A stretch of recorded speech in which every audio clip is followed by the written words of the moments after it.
अस्सलाम वालेकुम। आज की इस वीडियो में मैं आपको मैग्नीफिकेशन और मिनीफिकेशन के बारे में बताऊंगा और डेसिमल पॉइंट और डिवाइडर पॉइंट में डिफरेंस समझाने की कोशिश करूंगा। फ्लेम फोटोमीटर को यूज़ करने से पहले हमें इन चीज़ों का पता होना चाहिए ताकि हम इस इक्विपमेंट से ज़्यादा फ़ायदा उठा सकें। ये चीज़ें किसी ख़ास फ्लेम फोटोमीटर के लिए नहीं हैं। अगर आपको ये चीज़ें समझ आ जाती हैं या मैं समझाने में कामयाब हो जाता हूँ तो ये चीज़ें फ्लेम फोटोमीटर को यूज़ करने के लिए यूज़ की जा सकती हैं। तो आइए स्टार्ट करते हैं। सबसे पहले हम देखेंगे कि मैग्नीफिकेशन क्या होती है।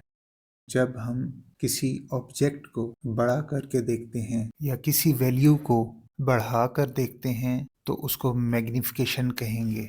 जैसे मैं 30 को मैग्नीफाई करके 100 पे ले गया हूँ, इस चीज़ को हम मैग्नीफिकेशन कह सकते हैं। इसके अंदर आप किसी भी वैल्यू को किसी भी ख़ास हद तक मैग्नीफाई कर सकते हैं। जैसे हम एक ऑब्जेक्ट को उस हद तक मैग्नीफाई कर सकते हैं कि जब तक उसके पिक्सल फटने शुरू ना हो जाएं। जैसे जैसे हम एक चीज़ को मैग्नीफाई करते हैं वैसे वैसे सेंसिटिविटी बढ़ती जाती है। जैसे एक ऑब्जेक्ट को हम जब जूम कर रहे होते हैं तो वैसे वैसे हमारा हाथ थोड़ा सा भी हिल जाए तो हमारा ऑब्जेक्ट हिल जाता है।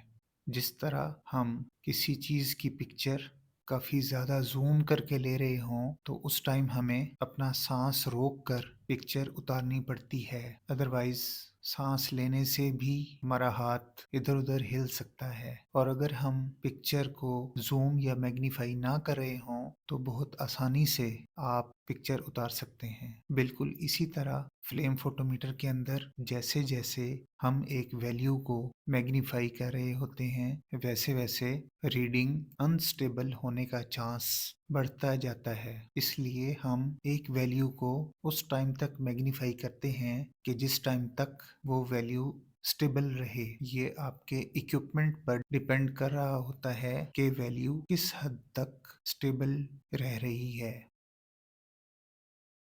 हम माइक्रोस्कोप की एग्जांपल ले लेते हैं। उसके अंदर हमारे पास ऑब्जेक्टिव लेंस होते हैं। उनके ऊपर मेंशन होता है कि इस ऑब्जेक्टिव लेंस की मैग्निफिकेशन कितनी है, जो कि 4x हो सकती है, 10x हो सकती है, 40x हो सकती है, 100x हो सकती है, 400x हो सकती है और 1000x हो सकती है। ये हमारी माइक्रोस्कोप पर डिपेंड करता है कि हम किस हद तक ऑब्जेक्ट को जूम कर सकते हैं। हर माइक्रोस्कोप के अंदर इतनी एबिलिटी नहीं होती कि हम उसको 1000x या इससे ज़्यादा जूम कर सकें। 40x, 100x, 10x, 40x और 100x के लिए सिंपल माइक्रोस्कोप यूज़ की जा सकती हैं, जबकि इससे ज़्यादा मैग्निफिकेशन के लिए बहुत अच्छी माइक्रोस्कोप की ज़रूरत पड़ती है। जब हम इसके अंदर एक ऑब्जेक्ट को जूम करते हैं तो उस ऑब्जेक्ट का एक्चुअल साइज देखने के लिए हमें एक फार्मूला अप्लाई करना पड़ता है कि जिससे हमें इमेज का एक्चुअल साइज मिल जाए। जैसे हम पिक्चर में देख सकते हैं कि एक्चुअल साइज को देखने के लिए हम इमेज साइज को डिवाइड कर रहे हैं मैग्निफिकेशन पर। मैग्निफिकेशन मीन जितने एक्स का हमने ऑब्जेक्ट लेंस यूज किया है। अब हम मिनिफिकेशन के बारे में देखेंगे कि उसके अंदर क्या होता है। मिनिफिकेशन मैग्निफिकेशन के ऑपोजिट है। जैसे हम एक ऑब्जेक्ट को छोटे से बड़ा कर रहे होते हैं, मिनिफिकेशन के अंदर हम एक बड़े ऑब्जेक्ट को छोटा कर रहे होते हैं। फ्लेम फोटोमीटर के अंदर हमें मुख्तलिफ एलिमेंट्स में मैग्निफिकेशन और मिनिफिकेशन की ज़रूरत पड़ रही होती है। पिक्चर के अंदर हम मिनिफिकेशन की एग्जांपल्स देख सकते हैं। बिल्कुल ऐसे ही फ्लेम फोटोमीटर के अंदर जब आप किसी वैल्यू को मैग्नीफाई करते हैं तो जिस फैक्टर से आपने अपनी वैल्यू को मैग्नीफाई किया है उसी फैक्टर से आपको अपने रिजल्ट को डिवाइड करना पड़ेगा, जिससे हमें एक्चुअल वैल्यू का आइडिया हो जाएगा। मैग्नीफिकेशन के ज़रिए हम अपनी रीडिंग को जितना ज़्यादा जूम करेंगे या मैग्नीफाई करेंगे उतनी ही ज़्यादा एक्यूरेसी हासिल कर सकेंगे। पिक्चर के मुताबिक जब हम 10 की रीडिंग को 10 पे रखेंगे तो एक्यूरेसी 1 ppm रहेगी। जब हम 10 ppm को 20 ppm पे सेट करेंगे तो हमारी एक्यूरेसी 0.5 ppm हो जाएगी। जब हम 10 को 30 ppm पे रखेंगे तो एक्यूरेसी 0.33 ppm मिलेगी। ऐसे ही जैसे जैसे हम अपने रीडिंग को मैग्नीफाई करते चले जाएंगे वैसे वैसे एक्यूरेसी बढ़ती जाएगी। इसके लिए ज़रूरी नहीं है कि हम अपनी रीडिंग को इतना ज़्यादा मैग्नीफाई कर लें कि रीडिंग अनस्टेबल हो जाए। रीडिंग को हम उतना ही जूम करते हैं कि जहां तक हमारी रीडिंग स्टेबल रहे। मिसाल के तौर पर एक गाड़ी को हम उतनी स्पीड पर चलाते हैं कि जितनी स्पीड पर वो स्टेबल रहे। बाज़-औक़ात बहुत ज़्यादा स्पीड देने से गाड़ी का इंजन अनस्टेबल हो जाता है। इसके अलावा गाड़ी की स्पीड उसकी कंडीशन पर डिपेंड कर रही होती है। इस पिक्चर में एक स्केल को जूम करके दिखाया गया है। इसके अंदर जैसे जैसे हम स्केल को जूम करते गए वैसे वैसे इस स्केल को रीड करना आसान होता चला गया। फ्लेम फोटोमीटर में कुछ एलिमेंट्स ऐसे होते हैं जैसे सोडियम और पोटाशियम। इन एलिमेंट्स को हम काफ़ी ज़्यादा जूम कर सकते हैं क्योंकि ये एलिमेंट्स फ्लेम फोटोमीटर पर इजीली एनालाइज किए जा सकते हैं। इस वीडियो में हम एक्चुअल वैल्यू को मैग्नीफाई करेंगे और उसके रिजल्ट देखेंगे और उसके ज़रिए अपना सैंपल चेक करेंगे और उसके रिजल्ट की कैलकुलेशन करेंगे। सबसे पहले हमने एक 10 ppm का सॉल्यूशन लिया और फ्लेम फोटोमीटर पर उसकी रीडिंग को 10 पे सेट कर लिया। इस हिसाब से हमारा मैग्नीफिकेशन फैक्टर 1 आ गया और जब हमने फ्लेम फोटोमीटर की रीडिंग को मैग्नीफिकेशन फैक्टर से डिवाइड किया तो हमारा रिजल्ट 10 आया। इस तरह से इस कैलिब्रेशन के अगेंस्ट जब हमने सैंपल को लगाया तो उसका रिजल्ट 2 ppm आया। हमने जो फैक्टर स्टैंडर्ड सॉल्यूशन पर लगाया था उसी को अपने सैंपल पर अप्लाई किया, यानी 2 ppm को 1 पर डिवाइड किया तो रिजल्ट हमें 2 ppm मिला। ऐसे ही जब सैंपल का रिजल्ट 4 आया तो उसको 1 पे डिवाइड करने से रिजल्ट भी हमें 4 ppm मिला। ऐसे ही 12 का रिजल्ट 12 आया। अब हम मैग्नीफिकेशन को इंक्रीज कर देते हैं।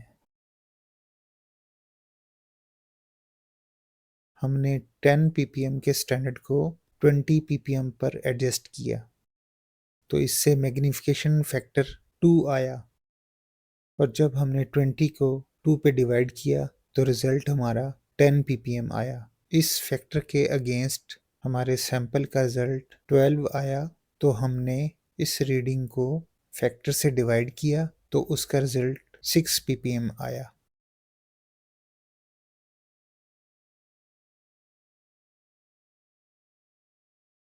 एक और सैंपल का रिजल्ट 13 ppm आया। इसको जब फैक्टर से डिवाइड किया तो रिजल्ट 6.50 हासिल हुआ।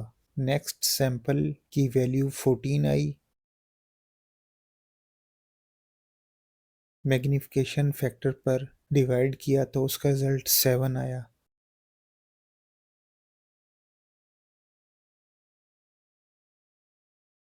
ट्वेंटी के सैंपल का रिजल्ट 10 आया। 21 का 10.50 आया। 22 का 11 आया। 2 का फैक्टर बनाने से हमें अपने रिजल्ट की एक्यूरेसी 0.5% हासिल हुई। अब हमने 10 ppm के सॉल्यूशन को 30 पे सेट किया, यानी हमने अपनी रीडिंग को 3x पर जूम किया, यानी 3 का फैक्टर लगाया। इसके अगेंस्ट जब हमारे सैंपल की वैल्यू 22 आई तो हमने उसको 3 पर डिवाइड किया तो हमारा रिजल्ट 7.33 आ गया। जब हमारे सैंपल का रिजल्ट 10 आया तो उसको 3 पर डिवाइड किया तो रिजल्ट 3.33 आया। 20 का रिजल्ट 6.67 आया। 21 का रिजल्ट 7 आया।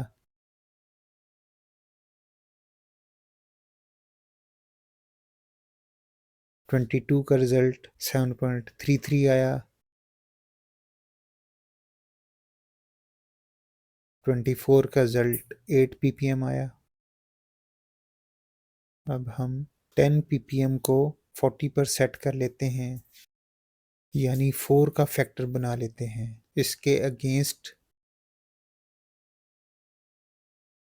सैंपल की वैल्यू 10 आई, तो उसको हमने 4 पर डिवाइड किया तो रिजल्ट हमारा 2.50 आया। 11 का रिजल्ट 2.75 आया। 12 का रिजल्ट 3 आया।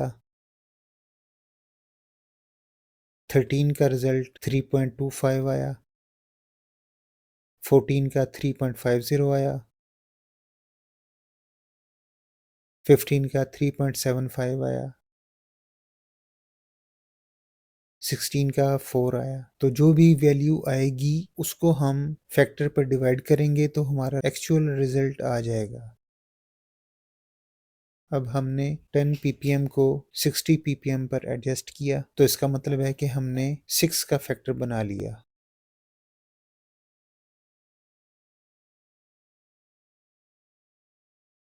अब जो रिजल्ट आएगा उसको 6 पर डिवाइड करेंगे तो हमें एक्चुअल वैल्यू हासिल हो जाएगी। सैंपल का रिजल्ट अगर 10 ppm आया तो उसको हमने 6 पे डिवाइड किया तो रिजल्ट हमारा 1.67 आ गया। 11 का रिजल्ट 1.83 आया। 12 का रिजल्ट 2 आया। 13 का 2.17। 14 का 2.33।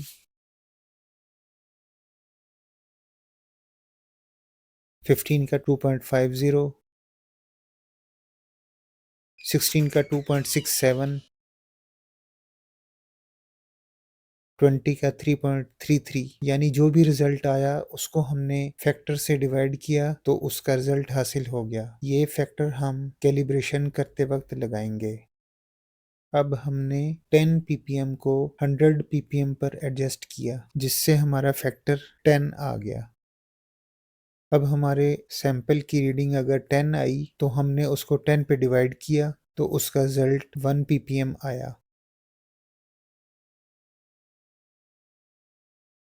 5 का रिजल्ट 0.50 आया।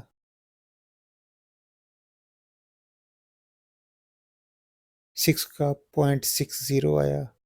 7 का 0.70 आया। 8 का रिजल्ट 0.80 आया। 9 का 0.90 आया। 10 का 1 ppm आया। इस तरह से हमने देखा कि मैग्नीफिकेशन फैक्टर को बढ़ाने से हमारी एक्यूरेसी इंक्रीज होती चली गई। अब हम मिनिफिकेशन को डिस्कस करेंगे। मिनिफिकेशन मैग्नीफिकेशन के ऑपोजिट काम करती है। मिनिफिकेशन के अंदर हम किसी बड़े ऑब्जेक्ट को छोटा करके देख सकते हैं। फ्लेम फोटोमीटर के अंदर हम सोडियम और पोटेशियम को मैग्नीफिकेशन करके रिजल्ट में ज़्यादा एक्यूरेसी हासिल कर सकते हैं, जबकि हम कुछ एलिमेंट्स में मैग्नीफिकेशन नहीं कर सकते, जैसे कैल्शियम, बेरियम और लिथियम। मिनिफिकेशन की ज़रूरत हमें उस टाइम पड़ती है जब हमारा फिल्टर वीक हो जाता है, तो इस वजह से हम स्टैंडर्ड की रीडिंग को उसकी एक्चुअल रीडिंग तक ना ले जा सकें और ना ही वैल्यू को मैग्नीफाई कर सकें। उस सूरत में हमें सोडियम और पोटेशियम के अंदर भी मिनिफिकेशन की ज़रूरत पड़ सकती है।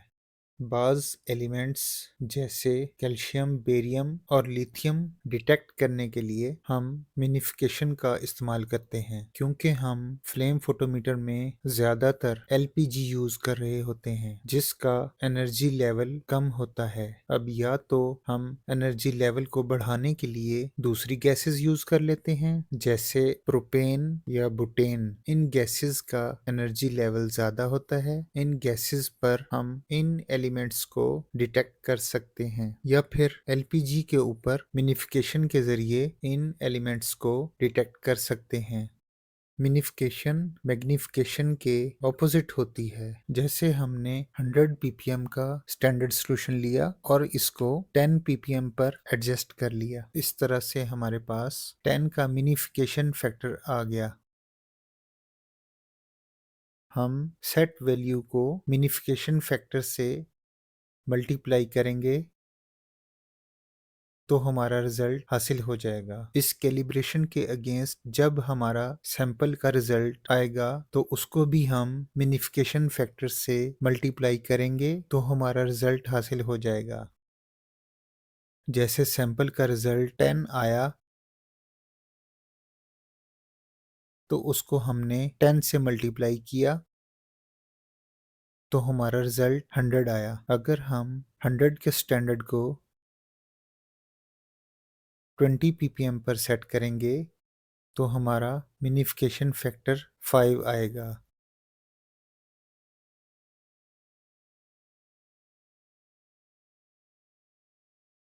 हंड्रेड को 30 पे रखेंगे तो मिनिफिकेशन फैक्टर 3.3 आएगा। 40 रखेंगे तो 2.5 आएगा। 50 रखेंगे तो 2 आएगा।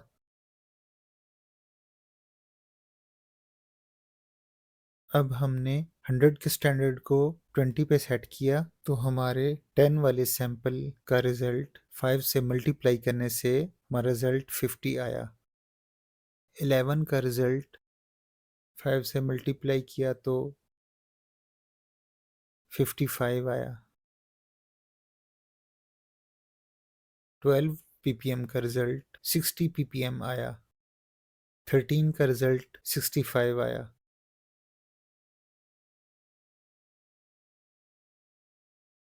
14 का रिजल्ट 70 आया।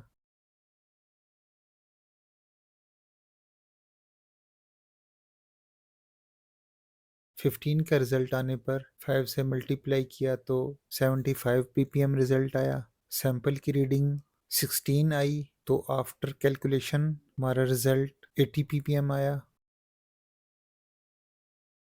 जब हमने 100 ppm के स्टैंडर्ड को 10 पे सेट किया तो 16 ppm का रिजल्ट आफ्टर कैलकुलेशन 160 ppm आया। सैंपल की वैल्यू अगर 10 आई तो 10 से मल्टीप्लाई करके 100 रिजल्ट आया। 11 आई तो रिजल्ट 110 आया। 12 आई तो रिजल्ट 120 आया। 13 आई तो रिजल्ट 130 आया। 14 आई तो रिजल्ट 140 आया। 15 आई तो रिजल्ट 150 आया। इस तरह से हम मैग्निफिकेशन और मिनिफिकेशन के जरिए अपने एलिमेंट्स को फ्लेम फोटोमीटर पर डिटेक्ट कर सकते हैं। मैग्निफिकेशन में जैसे जैसे वैल्यू को मैग्नीफाई करते जाते हैं वैसे वैसे एक्यूरेसी भी इंक्रीज होती जाती है, जबकि मिनिफिकेशन के अंदर हम वैल्यू को मिनिफाई करते जाते हैं वैसे वैसे एक्यूरेसी कम होती चली जाती है। जैसे सैंपल की वैल्यू जब 13 आई तो कैलकुलेट होने के बाद 130 रिजल्ट आया और जब वैल्यू 13 से 14 हुई तो रिजल्ट में 10 ppm का जंप आ गया। मिनिफिकेशन फैक्टर को जितना ज्यादा बढ़ाएंगे एक्यूरेसी उतनी ही कम हो जाएगी। जैसे हम मैग्निफिकेशन के अंदर फ्लेम फोटोमीटर की परफॉर्मेंस के हिसाब से मैग्निफिकेशन को इंक्रीज कर सकते हैं, वैसे ही मिनिफिकेशन फैक्टर कम से कम रखना चाहिए ताकि एक्यूरेसी ज्यादा से ज्यादा हासिल हो सके। अब हम मल्टीप्लिकेशन चार्ट के जरिए किसी भी वैल्यू का मैग्निफिकेशन फैक्टर मालूम कर सकते हैं। जैसे हमने 5 ppm को 10 पे सेट किया तो हमें 2 का फैक्टर मिला। 5 ppm को 30 ppm पे सेट किया तो फैक्टर 6 का मिला। 8 ppm को 64 पे सेट किया तो फैक्टर 8 का मिला। 10 ppm को 100 पे सेट किया तो 10 का फैक्टर मिला। 12 ppm को 144 पे सेट किया तो 12 का फैक्टर मिला। 15 को 210 पे सेट किया तो फैक्टर 14 हासिल हुआ। इसके अलावा हम किसी भी वैल्यू को कुछ भी सेट कर सकते हैं। आपने जो भी वैल्यू सेट की उस वैल्यू को एक्चुअल वैल्यू से डिवाइड कर दें तो आपको फैक्टर का पता चल जाएगा। जैसे हमने 8 ppm की वैल्यू को 64 पे सेट किया तो हम 64 को 8 से डिवाइड करेंगे तो हमारा रिजल्ट 8 आ जाएगा। वो 8 हमारा मैग्निफिकेशन फैक्टर होगा। मुझे उम्मीद है कि आपको मैग्निफिकेशन और मिनिफिकेशन के बारे में समझ आ गई होगी। अब मैं आपको डेसिमल पॉइंट और डिवाइडर पॉइंट के दरमियान डिफरेंस समझाने की कोशिश करूंगा। आजकल हमारे पास जो इंस्ट्रूमेंट यूज हो रहे हैं उनके अंदर एक डीपी का बटन होता है। बज़ाहिर तो ये लगता है कि वो डेसिमल पॉइंट है, लेकिन वो एक्चुअल में डिवाइडर पॉइंट होता है। फर्ज किया हमने 10 ppm का सोल्यूशन फ्लेम फोटोमीटर पर लगाकर फाइन की नोब से 10 ppm पर एडजस्ट किया। अब अगर डीपी के बटन को दबाने से हमारी वैल्यू डायरेक्टली 10.0 पर शिफ्ट हो जाए तो इसका मतलब होगा कि ये डेसिमल प्लेस है, और अगर डीपी का बटन प्रेस करने से हमारी वैल्यू 1.0 हो जाए तो इसका मतलब है कि ये डीपी का पॉइंट डिवाइडर प्लेस को शो कर रहा है। आपको इन दोनों में डिफरेंस नजर आ रहा होगा। हमारे फ्लेम फोटोमीटर में डीपी का बटन डेसिमल पॉइंट को शो नहीं करता बल्कि डिवाइडर पॉइंट को शो करता है। हमने अगर फ्लेम फोटोमीटर में 10 ppm की वैल्यू को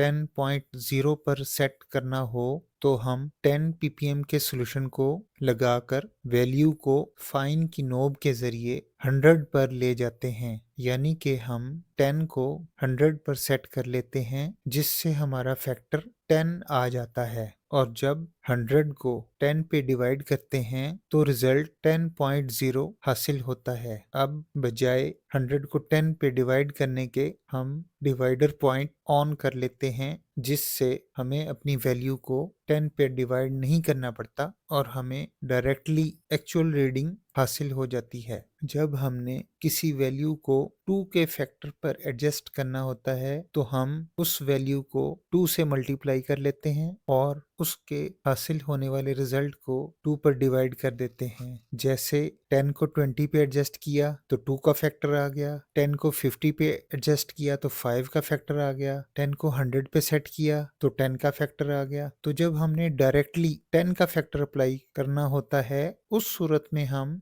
डिवाइडर पॉइंट का इस्तेमाल करते हैं। अगर हमने 10 से कम फैक्टर बनाना हो तो उस टाइम हम डिवाइडर पॉइंट को यूज नहीं करेंगे। जैसे 2 के फैक्टर के लिए हमने 10 को 20 पे रखा, 4 के फैक्टर के लिए 10 को 40 पे रखा, 8 के फैक्टर के लिए 10 को 80 पे रखा। सिर्फ 10 के फैक्टर के लिए डिवाइडर पॉइंट इस्तेमाल होगा और आपको अपनी रीडिंग 10 पे डिवाइड नहीं करनी पड़ेगी। आजकल जितने भी सिस्टम आ रहे हैं उनके अंदर डिवाइडर पॉइंट तो आ रहा है लेकिन डेसिमल पॉइंट नहीं आ रहा। कुछ इंस्ट्रूमेंट ऐसे आ रहे हैं कि जिनके अंदर डिवाइडर पॉइंट है और कुछ इंस्ट्रूमेंट ऐसे आ रहे हैं कि जिसके अंदर डिवाइडर पॉइंट भी नहीं है। उसके अंदर हम 10 को 20, 10 को 40, 10 को 80 और 10 को 100 पर सेट करते हैं 10 का फैक्टर बनाने के लिए। तो उसके अंदर 10.0 की ऑप्शन नहीं होती। 10 को फ्लेम फोटोमीटर 100 ही शो कर रहा होता है। हमें खुद से उस वैल्यू को 10 पर डिवाइड करना पड़ता है। आजकल कुछ नए इंस्ट्रूमेंट ऐसे भी आ गए हैं जिसके अंदर डिवाइडर पॉइंट और डेसिमल पॉइंट दोनों ऑप्शंस आ रही हैं। फ्लेम चाहे फ्लेम फोटोमीटर का हो या एटॉमिक एब्जॉर्प्शन का, वो जब जलता है तो फ्लिकर करता रहता है। इस तरह से जब हम अपनी वैल्यू को जूम कर रहे होते हैं तो वैसे वैसे हमारी रीडिंग अनस्टेबल होती जाती है क्योंकि वो हर टाइम फ्लिकर करता रहता है। हम अगली वीडियोस में कैलिब्रेशन कर्व बनाना सीखेंगे।